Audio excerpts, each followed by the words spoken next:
Welcome to the video Vort. We have two stories in this week's Sedra of two brothers who engage in an unauthorized ritual in the Mishkan, and in both cases a fire comes out from heaven. However, in one case the fire comes and consumes karbanos. The Jewish people are joyous and Hashem's Shmini is present.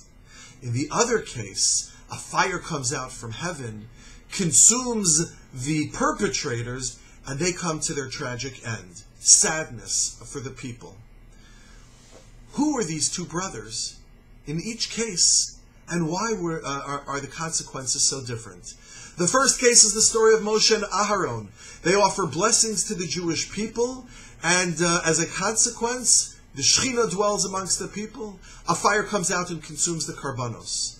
The other two brothers are Nadav and Avihu. They too engage in unauthorized activity. The unauthorized karbanos asher lo tziva, that God did not command them. And their activity provides the tragic consequence of their demise. Why is it that when Moshe and Aharon offer blessings to the people, unauthorized by Hashem, there is no indication of the pasuk that this was commanded, that has a consequence of joy and happiness. Shechina is present. But when it comes to Nadav and Avihu, their unauthorized activity with the karbanos has tragic consequences. It seems to me that the answer to this question lies in the activity that each group of brothers was engaged in. Nadav and Avihu were tampering with a very structure of institutional Judaism, the karbanos themselves.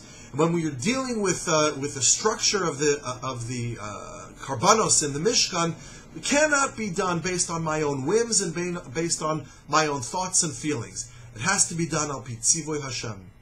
But Moshe and Aaron, they were offering a blessing to the people when they were in a state of despair, and they were in a state of depression, because for 8 days the Jewish people had been inaugurating the Mishkan, and there was no indication yet that the Shechina was present. And so Moshe and Aaron blessed the people in order to raise them up and lift them up and offer them strength, bring them out of their despair and out of their depression. And for that, you don't need a mitzvah.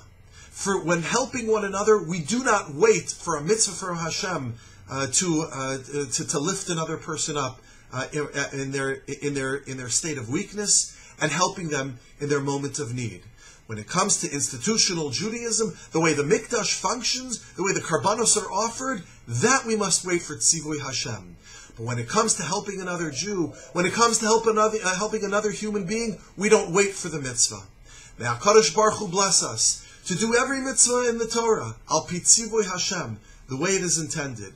But when it comes to helping one another, to finding our needs, each other's needs, and raising each other up, let's not wait for the mitzvah. Let's do it on our own initiative, with our own volition. Good Shabbos.